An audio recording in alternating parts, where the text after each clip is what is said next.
네, 오늘 예레미야 37장의 말씀을 함께 보겠습니다.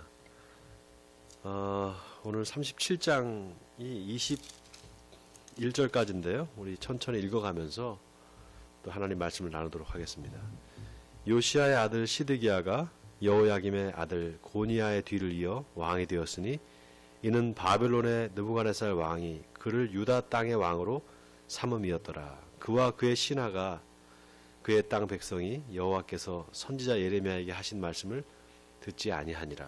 자, 오늘 1절에 보니까 요시야의 아들 시드기야가 여호야김의 아들 고니야의 뒤를 이어서 왕이 되었다.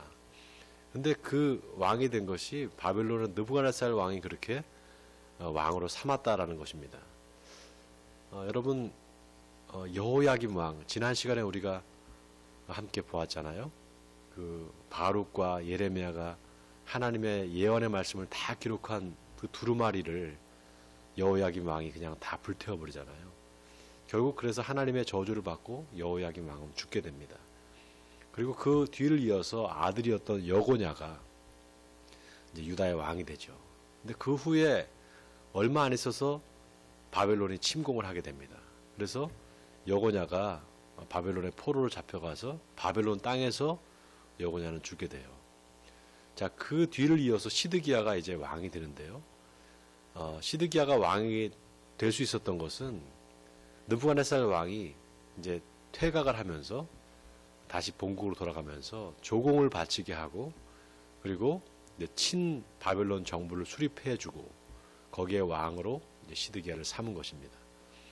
그런데 이 시드기야가 바벨론 왕의 그 느부갓네살 왕의 명령을 따르지 않고 잠시 오판을 해서 다시금 그 애굽 쪽으로 붙게 됩니다. 왜 그랬는가 하면은 애굽의 바로가 바벨론과 대적하기 위해서 군대를 일으켜서 예루살렘 쪽으로 이제 오게 됩니다. 그 소식을 들은 시드기야가 이제 마음이 확 돌아서서 애굽 쪽으로 붙게 되는 거죠. 이 소식을 들은 느부갓네살 왕이 화가 나서 결국은 다시 침공을 하게 되고 결국 시드기야 왕은 두 눈이 뽑혀서 죽게 되는 그런 최후를 맞이하게 됩니다. 그런데 여러분, 지난 시간에 우리가 하나님께서 예레미야에게 시드기야 왕에 대한 예언을 했잖아요. 시드기야 왕이 편안하게 이제 죽게 될 것이라고.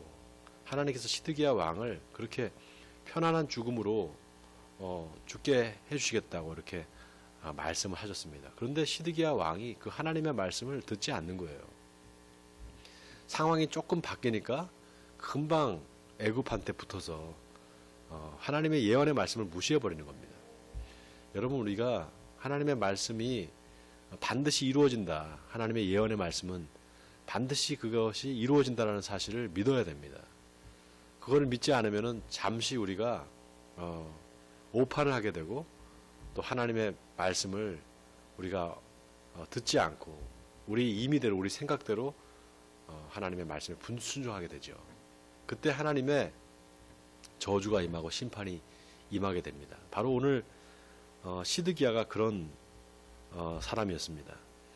시드기야 왕에게 하나님께서 말씀하신 그 예언의 말씀, 다시 말해서 바벨론의 포로로 잡혀갔을 때 바벨론 느부갓네살 왕에게 충성하라. 그 말씀을 이제 시드기야는 듣지 않았던 거죠. 자, 그래서 시드기야 왕이 거짓 선지자들을 시켜서 예레미야에게 기도를 부탁을 합니다. 자, 오늘 3절에 보면 시드기야 왕이 셀레미야의 아들 여후갈과 마세야의 아들 제사장 스바냐를 선지자 예레미야에게 보내 청하되 너는 우리를 위하여 우리 하나님 여호와께 기도하라 하였으니 그때 예레미야가 갇히지 아니하였으므로 백성 가운데 출입하는 중이었더라. 바로의 군대가 애굽에서 나오매 예루살렘을 에워쌌던 갈대아인이 그 소문을 듣고 예루살렘에서 떠났더라. 여호와의 말씀이 선지자 예레미야에게 임하여 이르시되 이스라엘의 하나님 여호와께서 이와 같이 말씀하시니라. 너희를 보내어 내게 구하게 한 유다의 왕에게 아뢰라. 너희를 도우려고 나왔던 바로의 군대는 자기 땅 애굽으로 돌아가겠고 갈대아인이 다시 와서 이 성을 쳐서 빼앗아 불사르리라. 자, 하나님께서 지금 예레미야에게 뭐라고 말씀하십니까? 너희가 애굽의 군대를 지금 의지하고 있는데 의지하면 안 된다는 겁니다. 결국은 바벨론이 잠깐 철수했다가 다시 와서 예루살렘을 다시 점령하고 불태울 거라는 거예요. 이 말을 이 시드기야가 들었어야 되는데 시드기야는 이 말을 듣지 않습니다. 예레미야의 말을 듣지 않고 예레미야를 오히려 웅덩이에다가 가둬버립니다. 자, 오늘 16절을 보겠습니다. 예레미야가 뚜껑 씌운 웅덩이에 들어간 지 여러 날 만에 시드기야 왕이 사람을 보내어 그를 이끌어내고 왕궁에서 그에게 비밀이 물어 이르되 여호와께로부터 받은 말씀이 있느냐? 예레미야가 대답하되 있나이다. 또 이르되 왕이 바벨론의 왕의 손에 넘겨지리이다. 예레미야가 다시 시드기야 왕에게 이르되 내가 왕에게나 왕의 신하에게나 이 백성에게 무슨 죄를 범하였기에 나를 옥에 가두었나이까? 바벨론의 왕이 와서 왕과 이 땅을 치지 아니하리라고 예언한 왕의 선지자들이 이제 어디 있나이까? 내 주 왕이여 이제 청하건대 내게 들으시며 나의 탄원을 받으사 나를 서기관 요나단의 집으로 돌려보내지 마옵소서. 내가 거기에서 죽을까 두려워하나이다. 이에 시드기야 왕이 명령하여 예레미야를 감옥 뜰에 두고 떡 만드는 자의 거리에서 매일 떡 한 개씩 그에게 주게 하매 성중에 떡이 떨어질 때까지 이르니라. 예레미야가 감옥들에 머무니라. 자, 이 시드기야 왕이 참 재밌는 사람입니다. 재밌는 사람이라고 해야 될까요? 참 어떻게 말을 해야 될까요? 이 시드기야 왕은 참 특별한 캐릭터였던 것 같아요. 하나님의 말씀을 분명히 예레미야가 전했을 때 그 말씀을 들었으면 자기가 그런 비참한 처우를 당하지 않았겠죠. 근데 이 시드기야는 참으로 귀가 열렸던 사람 같아요. 그러니까 주변에 다 거짓 선지자들밖에 없는 겁니다. 그 거짓 선지자들의 말을 자꾸 듣는 거죠. 그리고 바르게 예언을 하는 예레미야는 옥에 가둬버립니다. 그리고 또 예레미야를 죽일 수는 없어서 또 다시 와서 물어봐요. 하나님께서 뭐라고 말씀하시냐고. 그러니까 예레미야는 또 다시 하나님의 그 예언의 말씀을 분명하게 전합니다. 그러니까 그 말을 들은 시드기야가 또 이러지도 못하고 저러지도 못하고, 그러니까 굉장히 우유부단한 사람이죠. 이렇게 하나님의 명령 앞에, 하나님의 말씀 앞에 우유부단한 사람들이 있습니다. 하나님의 말씀을 분명히 내가 받았으면 그 말씀을 지키려고 해야 되는데 이렇게 할까 저렇게 할까 계속 세상에 눈을 두고 또 한쪽 손으로는 하나님의 말씀에 귀를 기울이고 또 한쪽으로는 세상에 귀를 기울이고 그렇게 세상과 하나님의 사이에서 외줄타기를 하는 사람들이 참 많이 있죠. 여러분, 하나님의 말씀은 반드시 이루어집니다.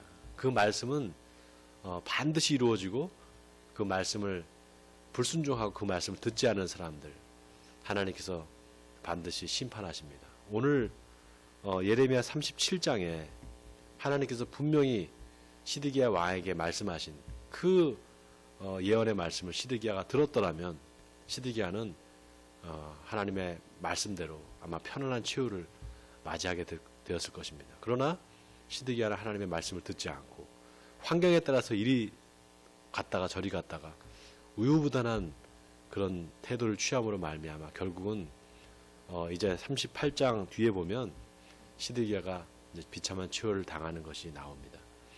여러분, 우리가 하나님의 말씀을 들을 때 우리 마음의 중심을 어디에 두어야 하는지 오늘 깊이 묵상하시기 바랍니다.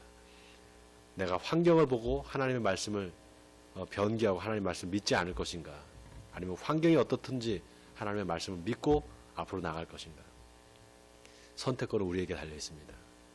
오늘 하루도 여러분 하나님 말씀 안에서 중심을 잡고 그 말씀 안에서 승리하시는 여러분 되시길 바랍니다. 그래서 하나님의 말씀이 여러분의 삶에서 정말 결실해서 30배, 60배, 100배로 하나님께 열매를 올려드리는 저와 여러분이 되시기를 주님의 이름으로 간절히 축원드립니다. 우리 기도하시겠습니다. 하나님 앞에 우리가 어떤 태도를 취해야 할지를 오늘 말씀을 통해서 깨닫게 하시니 감사드립니다. 시드기야 왕은 하나님의 말씀을 들을 때 그 말씀을 온전히 듣지 않았습니다. 환경에 따라서 우유부단하게 하나님의 말씀에 불순종함으로 말미암아 그는 비참한 치유를 맞게 되었습니다. 아버지 하나님, 우리가 하나님의 말씀을 들을 때 그 말씀이 반드시 이루어진다는 사실을 믿고 그 말씀에 순종하는 우리들 되게 해주옵소서. 세상의 환경이 바뀐다고 해서 하나님의 말씀이 사라지거나 변개되는 것은 아닙니다. 하나님의 말씀은 반드시 이루어질 것이고 환경은 계속해서 바뀔 것입니다. 아버지 하나님, 그러나 우리가 환경을 바라보지 아니하고 하나님의 말씀을 굳게 믿고 그 믿음대로 행할 때 하나님께서 우리와 함께 하시는 줄 믿습니다.